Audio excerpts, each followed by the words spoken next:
You have probably gazed and set your eyes at the sky, either on a clear day or on a clear night sky, and wonder what's beyond Earth, and if Earth is really round. In present time, we are fed by information and evidence says that Earth is round like a ball, but for ancient people, it's different.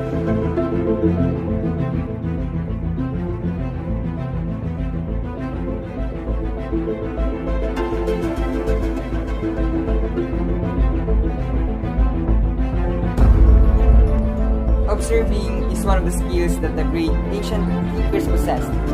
Before the Greeks and the rest of the ancient people were able to formulate theories of the sky and of the earth, they made careful and repetitive observation of the phenomena around them.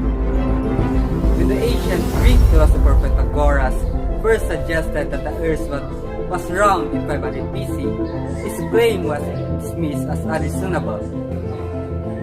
Decades later, Greek philosopher Aristotle proved Pythagoras correct when he concluded that the earth was spherical by observing celestial bodies from different locations across the planet. Ancient mathematicians and self-proclaimed astronomers also tried to prove Aristotle was wrong, but eventually concluded that the earth was indeed spherical. About 2,000 years ago, long after the earth was proved to be round, Eratosthenes of Cyrene, a Greek polymath, poet, astronomer, mathematician, librarian, and geographer, sought to establish the planet's circumference.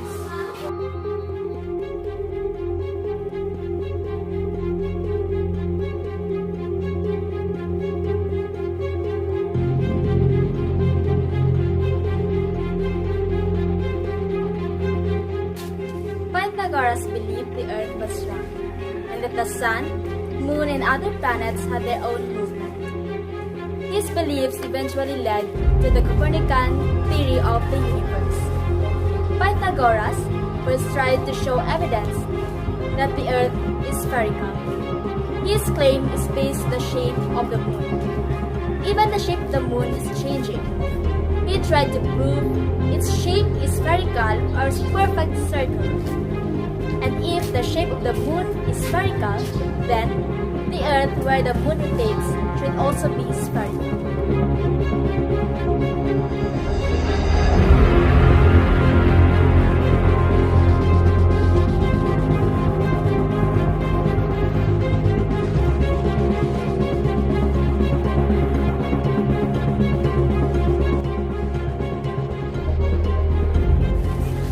Anaxagoras explained the reason behind the changing of the moon shape, and he also explained solar and lunar eclipses.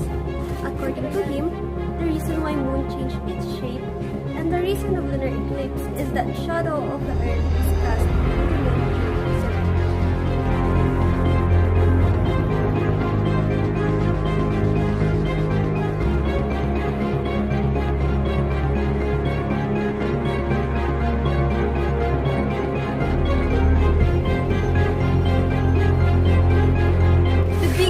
Evidence that the Earth is round is during full moon and lunar eclipse.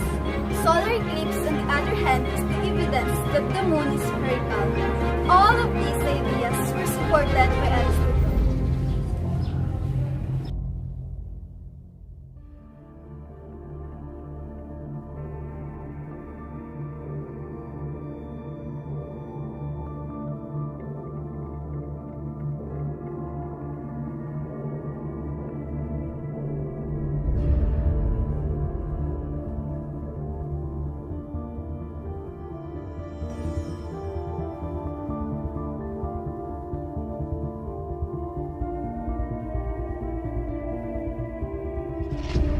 We know the Earth was round long before we mastered space travel.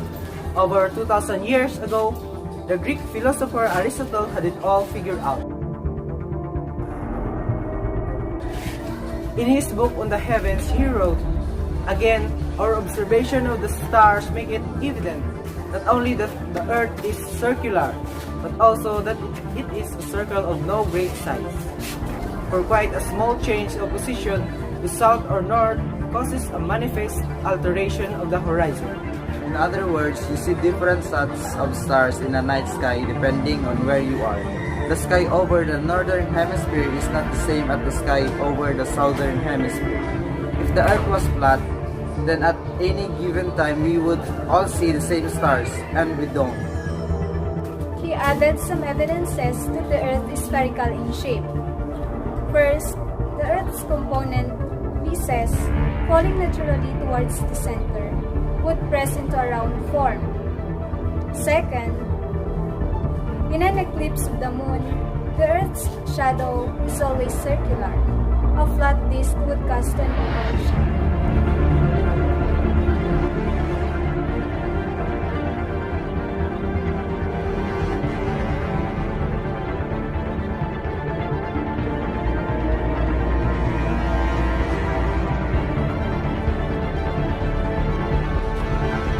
Another Greek thinker and mathematician, Eratosthenes, went further and managed to measure the Earth's circumference.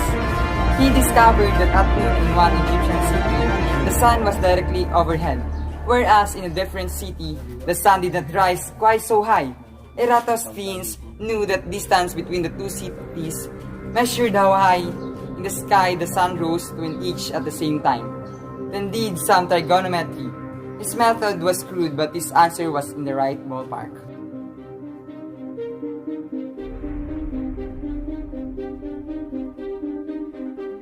About 235 BC to approximate the circumference of the Earth. While working as a librarian in University of Alexandria in Egypt, he came across an information that during summer solstice, especially at noontime, sunlight shines directly down in the deep well in Siena, a city south of Alexandria, and is reflected back up again. He knew also that shadow is cast in any object in a noontime, but in Alexandria at the same date and time, a vertical pillar and other structures cast a shadow. And so, Eratosthenes measured the shadow cast by a vertical pillar in Alexandria, and he found out it is 1/8 of the height of the vertical pillar. This is roughly equivalent to 7.2 degrees angle between the sun's rays and the vertical pillar in Siena, which is 0 degrees. Based on his calculation, 7.2 degrees is equivalent to 1/50 of the circumference of the Earth. Or the Earth's circumference is 50 times the distance between the two cities. Since these two cities are frequently traveled, the distance was measured to be 5,000 stadia.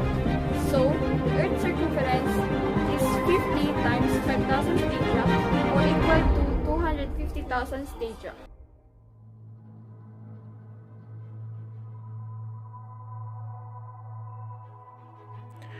Today, with the leading of National Aeronautics and Space Administration, space discovery and space travel become possible. This results with new finding, new discovery. But for ancient people, they used their curiosity and knowledge to answer the WH questions about space. Indeed, Earth is spherical. Thanks to Greeks, we have the basic knowledge to discover more about Earth.